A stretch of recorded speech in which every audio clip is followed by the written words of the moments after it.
ध्यान से सुनिए कार्तिकेय भगवान के जन्म की कथा। क्या हुआ, शंकर जी और माता पार्वती दिव्य अनेक वर्षों तक यत्र तत्र भ्रमण करते रहे। एक दिन माता जी हाथ जोड़ करके भोले बाबा से राम कथा पूछती हैं। भोले बाबा पार्वती माँ को राम कथा सुनाते हैं। एक दिन माता जी भोले बाबा से नौदा भक्ति के बारे में पूछती हैं, तो भोले बाबा नौदा भक्ति के बारे में पार्वती जी को बताते हैं। और घटना ऐसी घटी, एक दिन शंकर जी और पार्वती जी दोनों ही नदी में भ्रमण कर रहे थे। उसी समय माता पार्वती ने कहा, हे महादेव, मुझे योग की शिक्षा दीजिए और बताइए योग है क्या। मेरे महादेव उसी नौका में बैठे बैठे पार्वती जी को योग की शिक्षा देने लगे। और योग सिखाते सिखाते बाबा ने हाथ फटकारा, मेरे महादेव के हाथ से थोड़ी सी भस्म उड़ी है और जाके वो भस्म नदी में गिरा। जैसे ही भस्म नदी में गिरा, एक मछली थी जिसने उस भस्म को ग्रहण कर लिया है। और उसी भस्म के प्रभाव से नाथ संप्रदाय के प्रथम योगी महाराज मच्छिंद्रनाथ जी महाराज का प्रागट्य हो गया। इन्होंने नाथ संप्रदाय की स्थापना करी। नाथ संप्रदाय आप समझ रहे हैं? कितने लोग यूपी से हैं, वो हाथ उठाएं। यूपी में गोरखपुर जानते हैं? गोरखपुर, कितने लोग गोरखपुर से हैं? अरे वाह, गोरखपुर में योगी बाबा बैठे हैं। याद है कि नहीं आप लोगों को? योगी बाबा जिस संप्रदाय से हैं उस संप्रदाय का नाम है नाथ संप्रदाय। और जितने भी योगी हैं ना, जो ये पहले होता था गांव में, योगी लोग आते थे सरंगी लेकर के, भोर की बेला में सरंगी गागा के गीत सुनाते थे, सबको जगाते थे। जितने भी योगी हैं ये सब नाथ संप्रदाय के हैं। और नाथ संप्रदाय की स्थापना किसने की? बोले मच्छिंद्रनाथ जी महाराज। ध्यान दीजिएगा, ये मच्छिंद्रनाथ जी साधारण नहीं थे। एक बार घूमते घामते ज्वाला देवी के पास पहुँचे। ज्वाला माता जी ने कहा, प्रभु आए ही हैं, भोजन करके जाइएगा। मच्छिंद्रनाथ जी ने कहा, हम भोजन नहीं करेंगे आपके यहाँ। क्यों? कहा, आपके यहाँ भक्त आते हैं, बलि चढ़ाते हैं, और जहाँ जीवों की बलि चढ़ाई जाती हो, मैं वैष्णव हूँ, मैं वहाँ मैं भोजन कर ही नहीं सकता हूँ। ज्वाला माँ ने कहा, महाराज, हमने कभी नहीं कहा कि मेरे दरवाजे पर आकर बलि चढ़ाइए। ये स्वार्थी लोग हैं जो अपने स्वार्थ के लिए आकर जीवों की हत्या करते हैं। मैं कभी नहीं कहती कि जीवों की हत्या करो। कई बार लोग मेरे से भी पूछते हैं, गुरुजी, बलि प्रथा सही है कि गलत है? मैं कहता हूँ, हमारे यहाँ बलि का तो विधान है, पर पशुओं के बलि का विधान नहीं है। हमारे यहाँ दुर्गुणों की बलि का विधान है। अपने जीवन के दुर्गुणों की बलि दीजिए। अपना पेट भरण करने के लिए, अपने स्वार्थ के लिए किसी जीवों की हत्या मत करिए। हाँ, बलि का विधान है तो काशी फल जिसको कहते हैं, कुम्भड़ा जिसको कहते हैं, उसकी बलि देने की विधान है। माँ के मंदिर में नारियल हम फोड़ते, वो भी एक बलि है। अब बलि का मतलब ये थोड़ी होता है कि कोई जीवों की हत्या करे और जीवों को मार के कहे हमने बलि दी है, माता रानी प्रसन्न हो गई। कौन माँ है जो अपने बच्चे का खून पीना चाहेगी? ये निज स्वार्थ के लिए लोग जीवों की हत्या करते हैं और नाम दे देते हैं कि हमने माता रानी को बलि चढ़ाया। शास्त्र में कहीं इसका प्रमाण नहीं है। यज्ञ आदि में जहाँ कहीं बलि का विधान होता है, बलि के नाम पर कुम्हड़े को काट करके उसकी बलि दी जाती है। कुम्हड़ा समझ रहे ना आप लोग, जिसको काशी फल भी कहते हैं। कहीं के नींबू को काट के बलि दिया जाता है, कहीं के नारियल को फोड़ के माँ के मंदिर में बलि दिया जाता है। ये बलि का विधान है। और सबसे बड़े बलि का विधान है, अपने जीवन के दुर्गुणों की बलि दी दीजिए। इससे बड़ा कोई बलि है ही नहीं सज्जनों। अपने दुर्गुणों की बलि दीजिए। माँ कहती है, मच्छिंद्रनाथ जी, हम भी वैष्णव ही हैं, पर इन दुनिया के लोगों ने पाप किया है। हमने किसी को नहीं कहा कि तुम बलि दो। मच्छिंद्रनाथ जी का मन नहीं भरा। कहा, माता जी आप चूल्हा जलाओ, मैं स्नान करके आता हूँ। ज्वाला माँ चूल्हा जला के बैठी, मच्छिंद्रनाथ जी गए, लौट के आए ही नहीं। और आज भी ज्वाला देवी में जो वो ज्वाला जल रही है, वहाँ के पुजारी जी ऐसा कहते हैं कि ज्वाला देवी मच्छिंद्रनाथ जी का इंतजार कर रही है चूल्हा जला के, कि मच्छिंद्रनाथ जी आएंगे तो भोजन बना के उनको पवाऊंगी। गए कहाँ मच्छिंद्रनाथ जी? घूमते घामते पहुँच गए गोरखपुर। भूख लगी थी। एक माई के दरवाजे पर जाके बोले, माई भूख लगी है, भोजन करा दो। एक बहू रोती हुई उस घर से कुछ भिक्षा लेकर भोजन लेकर आई बाबा को भोजन कराने के लिए। महात्मा ने कहा, मच्छिंद्र नाथ जी ने कहा, बेटी क्यों रो रही हो? मैं साधु हूँ, रोते से भिक्षा नहीं ले सकता। तुम रो रही हो, तुम्हारे हाथ का भिक्षा मैं नहीं लूंगा। कारण क्या है कि तुम रो रही हो? उसने कहा, महाराज मेरे पास पुत्र नहीं है, बहुत दिन हो गए, लोग मुझे ताना देते हैं, मेरे पास पुत्र नहीं इसलिए मैं रो रही हूँ। मच्छिंद्र नाथ जी ने कहा, मैं तेरे हाथ से भोजन भिक्षा नहीं कर सकता, तुम रो रही हो, रोते के हाथ से हम नहीं करते। और रही बात बेटे की तो सुन, मैं तुझे भस्म देता हूँ। बगल झुलिया से निकाल के हाथ पे भस्म रखा और मच्छिंद्र नाथ जी ने कहा, जा इस भस्म को खा लेना, तेरे को बेटा हो जाएगा। और ऐसा बेटा होगा कि दुनिया में नाम रोशन करेगा। कह के मच्छिंद्र नाथ जी चले गए और कहा, 12 साल बाद आऊँगा और तुम तब हंसते हुए मुझे भोजन कराना, तब भोजन करूँगा। इधर वो मैया लेकर बैठी वो भभूत और सोच रही, खाऊं कि न खाऊं, न जाने क्या भूत प्रेत करके दिया होगा। पड़ोसन ने कहा, फेंक दे नदी में, ले जाकर तालाब में फेंक दे, कुछ नहीं होने जाने वाला। ले जाकर के उसको तालाब में फेंक दिया। 12 साल बाद फिर मच्छिंद्र नाथ जी आए, माई भिक्षाम देही। फिर वो निकल करके आई रोती हुई। मच्छिंद्र नाथ जी ने कहा, अब क्यों रोती है बेटा? अब क्या हो गया? बेटा तो 12 वर्ष का हो गया होगा। कहा, बाबा कहाँ 12 वर्ष का, मैंने तो भभूति ले जा करके तालाब में फेंक दिया था। मच्छिंद्र नाथ जी ने कहा, मेरे द्वारा दी गई विभूति कभी समाप्त नहीं हो सकती, चलो मेरे साथ और बताओ कहाँ फेंका था। ले जा करके तालाब के सामने खड़ा किया, बाबा इसी तालाब में मैंने विभूति फेंका था। धन्य है मच्छिंद्र नाथ जी महाराज। आवाज लगाया, बेटा प्रकट हो जाओ। उसी समय डमरू बजाते हुए गोरक्ष महाराज प्रकट हो गए। बोलिए गोरक्ष महाराज की जय हो। ये गौ के रक्षक हुए इसलिए इनको गोरक्ष कहा। और आज भी गोरखपुर में गोरक्ष मंदिर बना हुआ है। वहाँ के महंत हमारे योगी आदित्यनाथ जी महाराज जो मुख्यमंत्री हैं वो हैं। यहाँ नाथ संप्रदाय की स्थापना हुई।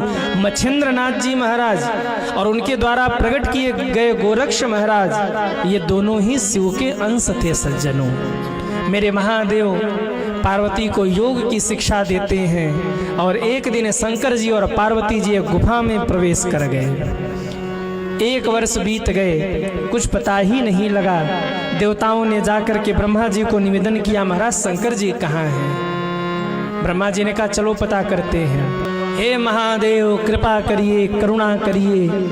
हे देवों के देव, हे अंतरामी भगवान, आप तो जानते ही हैं मैंने आपको क्यों पुकारा है। हम सब पर कृपा करिए बाबा। तारकासुर ने हम लोगों को बहुत परेशान किया है। पंखे का उल्टा भाग रहा। शंकर जी ने कहा, देवताओं यद्यपि तुम लोगों को इस समय यहाँ नहीं आना चाहिए, लेकिन फिर भी तुम आए हो तो तुम चिंता मत करो, हम तुम सबका कल्याण करेंगे। उसी समय बाबा का तीसरा नेत्र खुला। ध्यान से सुनिएगा, बाबा का तीसरा नेत्र खुला है और एक दिव्य ज्योति निकल करके इंद्र के ऊपर गिरी है। इंद्र जलने लगे। उन्होंने उस दिव्य ज्योति को उठाकर अग्नि के ऊपर फेंक दिया। अग्नि भी जलने लगे। बगल में पवन देवता थे, उन्होंने उस दिव्य ज्योति को उठा करके पवन देवता के ऊपर फेंक दिया। पवन भी जलने लगे, उन्होंने हिमालय पर फेंक दिया। हिमालय भी जलने लगे, उन्होंने गंगा जी में फेंक दिया। गंगा भी कहाँ तक सह पाती, गंगा भी उस दिव्य ज्योति से जलने लगी हैं। उन्होंने उछाल करके उस दिव्य ज्योति को जंगल में फेंक दिया है। आहा, वो दिव्य ज्योति जाकर जंगल में गिरी है। और जैसे ही रात्रि का समय हुआ, अगहन मास के शुक्ल पक्ष की पष्टी तिथि को उसी दिव्य ज्योति से शिवनंदन भगवान का प्रादुर्भाव हो गया। बोलिए शिवनंदन भगवान की जय हो। जैसे ही शिवनंदन भगवान ने जन्म लिया, निशाचरों की घबराहट बढ़ गई। निशाचर उठ करके खड़े हो गए, क्या होने वाला है आज। उनके घर के दिवे बुझने लगे हैं। पर जैसे ही बच्चे ने रोना शुरू किया, पूरे ब्रह्मांड में बच्चे की किलकारी गूंज गई। जोर जोर से बालक ने रोना शुरू किया। कौन रो रहा? शिवनंदन भगवान। जैसे ही बालक रोया, उधर कार्तिकेय भगवान रो रहे और इधर पार्वती माँ व्याकुल हो गई। पार्वती माँ को व्याकुल देखा, महादेव पूछने लगे, देवी क्या हो गया? कहा, बाबा ऐसा लग रहा है कि मुझे कोई पुकार रहा है। हाँ, उधर बच्चा भूखा रो रहा है, तो इधर माँ की घबराहट बढ़ गई। भगवान ने न जाने कौन सी मशीन माँ के मन में फिट की होती है, बच्चा भूखा हो तो माँ अपने आप व्याकुल हो जाती है, मेरे बच्चे को भूख लगी है। हाँ? न जाने कौन सा मशीन भगवान ने माँ के हृदय में फिट किया है कि उसको तुरंत पता लग जाता है मेरा बच्चा भूखा है। हाँ? उसको क्या चाहिए, क्या खाना है, माँ देखकर पकड़ लेती है। उसको कब खिलौना चाहिए, कब भोजन चाहिए, कब दूध चाहिए, माँ सब देखकर पहचान जाती है। बच्चा बोलता नहीं है, मूक रहता है, लेकिन माँ उसको देखते ही पकड़ लेती। पूरा घर परेशान हो, चुप नहीं हो रहा, चुप नहीं हो रहा, माँ कहती, लाओ हमें पता है कैसे चुप होगा। और जहाँ लेकर 2 बार थपकी दे, बच्चा चुप हो जाता है। होता है ना, छोटा बच्चा रो रहा हो तो घर के लोग कहते हैं, माँ कहाँ गई, इसकी माँ को बुलाओ, माँ को तो चुप हो जाएगा। और क्या कनेक्शन भगवान ने ऐसा किया होता है, जैसे ही माँ गोद में लेती है और दुलार करती है, बच्चा तुरंत चुप हो जाता है। माँ पकड़ जाती है बच्चे को क्या चाहिए। उधर शिवनंदन भगवान रो रहे, इधर पार्वती माँ व्याकुल हो गई। शंकर जी ने कहा, देवी धैर्य रखो, सब कुछ कुशल होगा, आनंद होगा, मंगल होगा, क्यों घबराती हो? माँ समझ नहीं पा रही, बस कह रही, प्रभु व्याकुलता बढ़ रही है, ऐसा लग रहा है कोई पुकार रहा है, ऐसा लग रहा कोई अपना है जो हमें बुला रहा है। शंकर जी समझ गए लीला हो रही है। और उसी समय कहते हैं बगल से विश्वामित्र जी गुजरे हैं। छोटा सा बच्चा रो रहा है झाड़ी के पीछे। विश्वामित्र जी ने जाकर झाड़ी हटाया तो देखा एक दिव्य बालक झाड़ी के पीछे लेटा रो रहा था। विश्वामित्र जी ने कहा, बालक आप कौन हैं? उस बालक ने हाथ जोड़कर प्रणाम किया, बाबा प्रणाम। चौंक गए विश्वामित्र जी, छोटा सा बालक बोल रहा है। कहा, आप चिंता मत करिए, मैं साधारण नहीं हूँ, जगत के कल्याण के लिए मेरा अवतार हुआ है, मैं शिव का पुत्र शिवनंदन हूँ। विश्वामित्र जी ने हाथ जोड़ लिया, धन्य है महाराज, आपका दर्शन हो गया, कहिए मैं क्या करूं? शिवनंदन भगवान ने कहा, यहाँ न तो पिताजी हैं, न तो माताजी हैं, न तो मुझे देखने वाला कोई है। एक बालक के जन्म के बाद जो संस्कार होता है, कृपा करके आप वो संस्कार करिए, गुरु की भूमिका आप निभाइए। विश्वामित्र जी ने कहा, मैं गुरु की भूमिका नहीं निभा सकता, क्योंकि मैं भले ही संत के वेश में हूँ, पर मैं गादी राजा का पुत्र हूँ, मैं क्षत्रिय हूँ, मैं ब्राह्मण नहीं हूँ। भगवान शिवनंदन ने कहा, महाराज जन्म के बाद का जो संस्कार होता है आप वो संस्कार करिए। मैं आपको वचन देता हूँ, आज के बाद ब्रह्म ऋषि के रूप में दुनिया में आपकी प्रतिष्ठा हो जाएगी, दुनिया वाले आपको ब्रह्म ऋषि कहेंगे। आज से गुरु की भूमिका में आप आइए और मेरा संस्कार करिए। विश्वामित्र जी प्रसन्न हो गए। बच्चे के जन्म लेने के बाद जो संस्कार गुरु के द्वारा होता है वो सब संस्कार किया है, और संस्कार करके पूछा, अब क्या आदेश है? कहा, गुरुदेव अब आप जाइए, अब आगे की लीला मैं स्वयं कर लूँगा। देखिए गुरु की जीवन में कितनी भूमिका है। गुरु बिन भवनिधि तरयन कोई, जो बिरंची शंकर सन होई।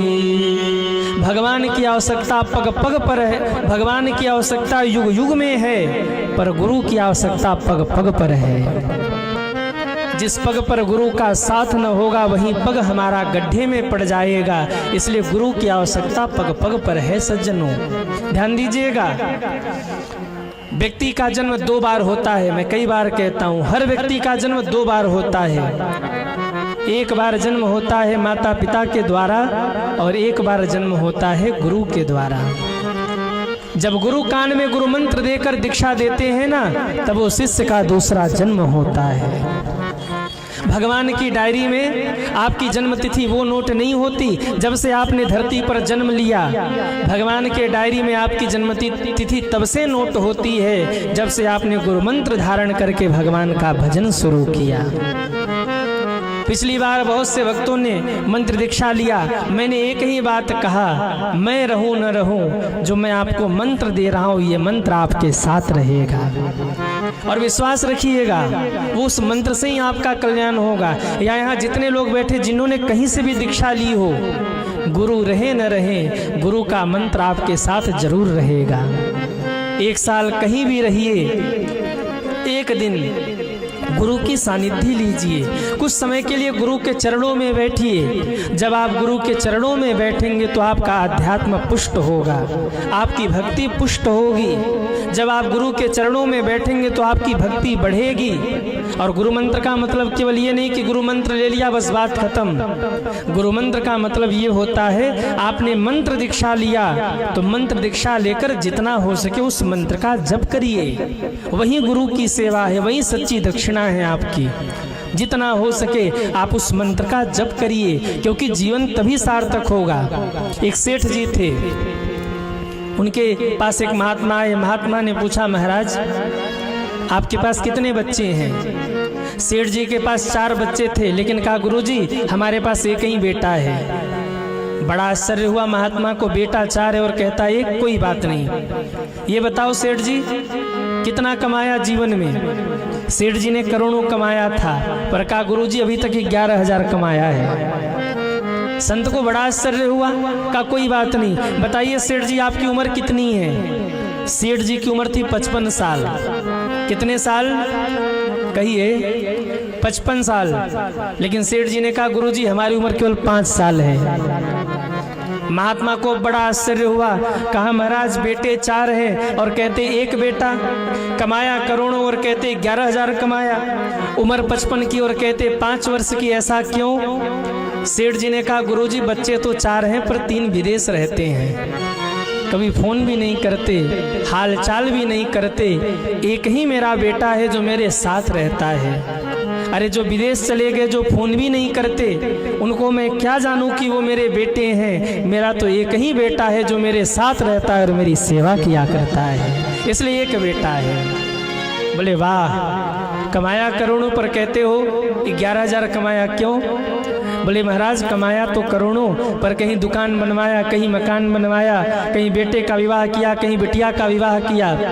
अब तक जितना कमाया है ना, उसमें से केवल 11,000 का ही हमने दान किया है। जो धन दुनिया में हमने खर्च कर दिया वो धन दुनिया में ही समाप्त हो गया, काम तो वही 11,000 आएगा जिसका हमने दान कर दिया है। संत ने कहा वाह, पर सेठ जी उम्र तो 55 साल की है और कह रहे 5 साल के हैं, ऐसा क्यों? सेठ जी ने हाथ जोड़ा, कहा गुरुदेव उम्र तो 55 साल की है, लेकिन आज से 5 वर्ष पहले हमने गुरु मंत्र लिया। 50 वर्ष तो दुनिया में ही बीत गए, जो समय दुनिया में बीत गया वो दुनिया में ही समाप्त हो गया। अरे जिस दिन मैंने गुरु मंत्र लिया, मैं तो ये मानता हूँ कि उसी दिन से मेरे जीवन की शुरुआत हुई है, इसलिए मेरी उम्र 5 वर्ष है। जब तक जीवन में गुरु नहीं तब तक जीवन शुरू नहीं।